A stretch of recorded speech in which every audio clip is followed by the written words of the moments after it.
Hi. Hi, so welcome to my dumpster fire of a trip from Denver International Airport to South Korea.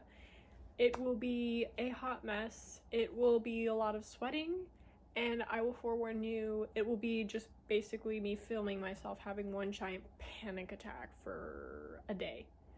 So if you want to see the process of getting from America to Korea, whether you're from EPIK or you're looking to travel to Korea, definitely stick around and watch this video. First airport that I went to was DIA.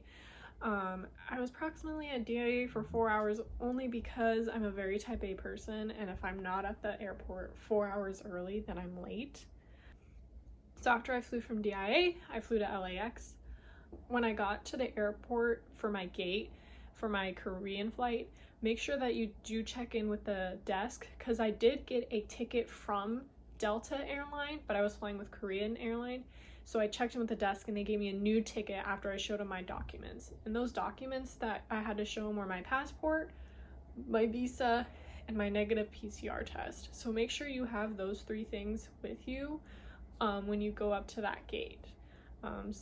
And that negative PCR test at the moment needs to be taken 48 hours before your departure date. Now, to be safe, I did it 24 hours before my departure date, and I highly encourage you to do the same thing, because that way there would be no reason for you to deny your ticket, basically, or your negative PCR test. I reapplied deodorant in the middle of the airport, because when I tell you that it was really stressful doing this, it really was, because I was part of a EPIK group chat, and somebody said that their friend got deported actually from Korea earlier that day because she didn't have her PCR test was taken too early. So literally I was sweating, even though I literally could have no reason for the test to get denied. Me having my only emotion being anxiety and stress, thought that like my PCR test was gonna get denied. So afterwards we got onto the boarding for Korean Air, and might I just say that the stewardesses were so nice on Korean Air, and they were so helpful, and like they did speak English, which was really kind of them to do, and they were just very nice. Korean Air also provided us, because this was like a 13-hour flight, with like slippers, a blanket, and headphones. Make sure you put those slippers on, because it is custom in Korean culture to not just like walk around in your like dirty shoes, but to like put on slippers to like not track around dirt and like germs everywhere. So you want to slip those slippers on too in your flight. We did get served 2 meals on that flight. I think we got served like a dinner, and I had like bibimbap, and then for the breakfast I think I just asked for eggs that time. On the flight they handed out health questionnaire forms, which you will need when you get to immigration in Korea. And guess who didn't get those forms on their flight? Me. So I didn't get those. So if you do see them handing out things on the flight, make sure you ask for them so they can give it to you. Or if you don't get it, you can maybe go up to one of them, obviously if the seatbelt sign is off, and ask for it. So make sure you do that. So we all landed, and we all had to head towards checkpoints. Now this was including both Korean people and people that were like foreign travelers. Here's those documents that are going to be really important to you when you get to the immigration checkpoints. And there was like about 5 of those checkpoints. And yes, I did stress out in those checkpoints, and I did sweat a lot. And yes, I did have to reapply deodorant again. But have these documents either in a folder. I had a wallet folder, but some people actually bought folders. I encourage you to have those out and ready when you deboard your plane. That way you're not sitting there and like scrambling trying to find your documents. So what you'll need is your passport, your visa, and if you're on a traveling visa, I don't know what those look like, but I would just print those out anyway, because internet connection can kind of be iffy. Your health questionnaire, which you should have gotten from the airline. If not, they have tables by the first checkpoint to fill those out, which is what I had to do. And then your last one is your actually not your last one, your 4th one is going to be your negative PCR test. And lastly, you're going to need your quarantine information. This includes where you're going to quarantine in Korea. Currently you need to quarantine for 7 days, so you need the address of where you're going to quarantine and the phone number, and they do not mess around with this.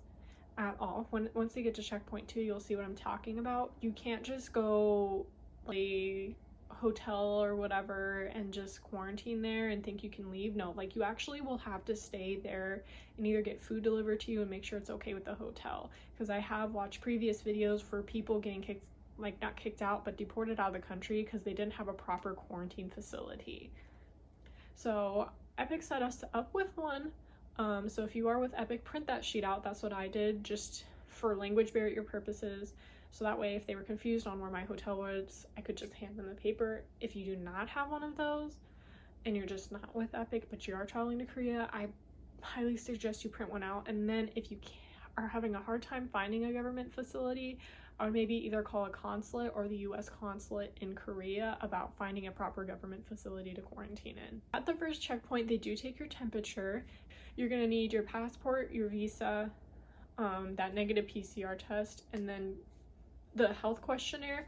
And at that point, I think they take the health questionnaire from you and they just are overviewing all your documents and making sure you have what you need, because there's going to be lots of other checkpoints, and if you don't have those documents ready, they're not going to send you through to the other ones. So make sure you have those ready.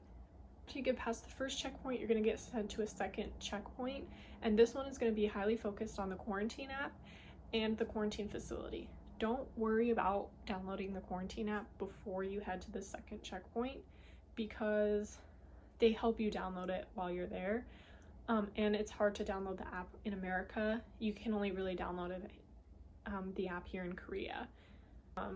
At the second checkpoint, they will sit you down and call the phone number for your quarantine facility right in front of you. So if you plan on like faking one or something like that, do not do that, because they will call that quarantine facility right in front of you, and if they don't answer, they're gonna keep calling it until it does, and they won't let you pass, usually, unless you have that person answer.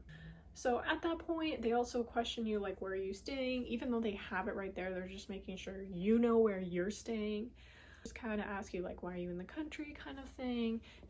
And then they help you set up your app, because you cannot set up the quarantine app on your own. You have to have an authorization code from like the people at the airport, the health officers.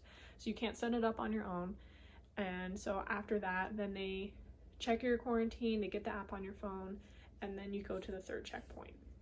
If you're wondering what the quarantine app is, it does basically track your location the entire time you're in quarantine, and you do a health checkup on the quarantine app twice a day. I do mine at, this sounds crazy, but 6 a.m. and 5 p.m. because they tell you to do it twice a day, once in the morning and once in the evening. And you basically just take your temperature and say if you have any symptoms, and you do that. But that quarantine app isn't necessary, and I'm not kidding you, it tracks your location all day long. So they are not kidding, they do not want you sneaking out at all. So it is very serious that you basically make sure you have all your ducks in a row before you head to Korea.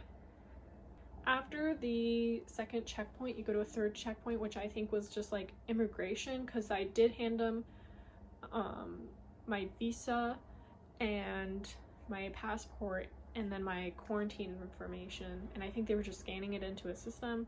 They did take my fingerprints and my picture too. I had to take my mask off and they took my picture. And of course, once again, me being stressed, for some reason my fingerprints weren't working, and I was like, is there like a felony I don't know about? Or but yeah, it didn't work, but then it did work. I like freaked out. Also, they took my picture and it like popped up on the screen in front of me, and I looked musty. I looked like I crawled out of a trash can. My eye bags were the same color as my mask, which my mask was black, so like that's not good. So I looked disgusting in that picture. So afterwards, they got it to work or whatever, and then they sent me through to, I think, the fourth checkpoint, which is baggage claim and customs. So basically you just pick up your bag at customs, and then you have to fill out another form at customs, basically saying, you know, did you bring any alcohol, did you bring any cigarettes or perfumes like that or this much, and then basically saying yes or no, or if you brought any illegal substances, you hand that to the gate lady, and basically you just go through. And then you head to the final and last checkpoint, which is the fifth checkpoint. Hallelujah, we head to the last checkpoint, and they gave you like stickers, I think in either the second or third checkpoint, that they just slipped in your passport, and I just kept them there. I didn't take them out. And so when they hit it to the fifth checkpoint, they just asked for those stickers. Well, they asked for my passport, and they just took out those stickers, and then they were like, okay, they ushered me to a transportation area. And so that transportation area, you can take taxis or buses. Now, EPIK had a special desk for us to go to, so I went to that desk area, and the guy, I have thankfully arrived a little bit early / late enough to where I could wait for buses, because if you arrived too early, you had to take a taxi, which I didn't want to do because I didn't want to pay for it because I'm cheap. So he had me go sit down in an area to wait for the bus to take me to my hotel.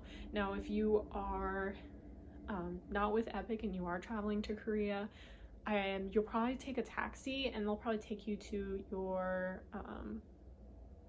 like quarantine facility, because they have like COVID taxis there that can take you there. Now, once again, you have that app on your phone, so you cannot tell that COVID taxi to take you, like, if your quarantine facilities in Seoul and you're like, oh, I want to go to like Lot Mart or something weird, you know, they do still track your location, like, and that taxi person will probably be like, no, I'm not taking you there. So once again, you need to make sure you know where you're going and have your address printed out in English and Korean. Most places that like you need a quarantine facility in Korea will list their address in Korean, so that way if you do go with a taxi, just you'll have it in Korean and you can just give it to them and just say, I'm going here. At the airport, I waited for another 2 hours after my flight and for my buses, and yes, I did have to reapply deodorant again because I was sweating. Let me tell you how stressful this process is, because our plane got landed in around 4 o'clock. Our plane landed a.m. in the morning, by the way, and that whole process of immigration probably took about 2 hours, I want to say, like 2 solid hours. So it is a long and arduous process. If you do travel, wear tennis shoes, and like I said, have your documents ready. They do not mess around. Afterwards, we got on the bus, and it was about, guess what, an hour and a half ride to our hotel.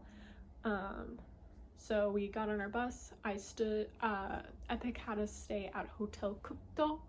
Now, it is not open to the public. I think it's just a specific quarantine facility. So that is where we got sent, and then basically I passed out when I got to my room, because I was so tired. I literally slept like maybe 5 hours on the plane. So also at the hotel, they do make you pay right away, and thankfully I had all my Korean won ready, and so I just handed them my Korean won. So yeah, that's basically how I got to Korea. Right now I'm in quarantine. I'll have another video soon of what I'm quarantining, my 10 days quarantining.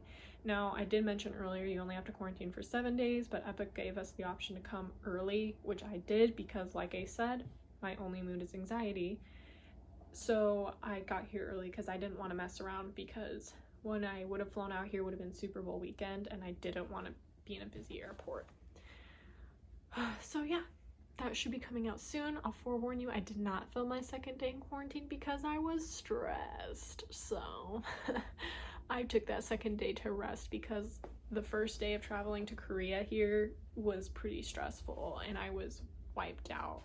I don't know about other people that were EPIK applicants, but I was pretty stressed out because, you know, it just costs so much money to get to this point. And if you do want to go through EPIK, you do need to have a chunk of money saved up. You do get reimbursed on some things, but like getting documents together, sending in IRS tax forms, it took about almost $2,000 for me to pay for all that kind of stuff.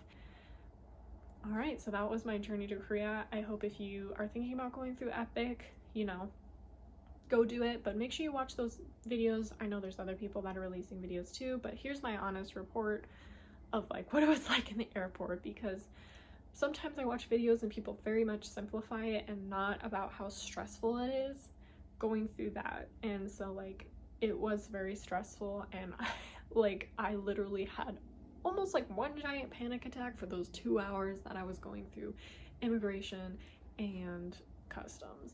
So yeah, so like I said, it's a magical dumpster fire.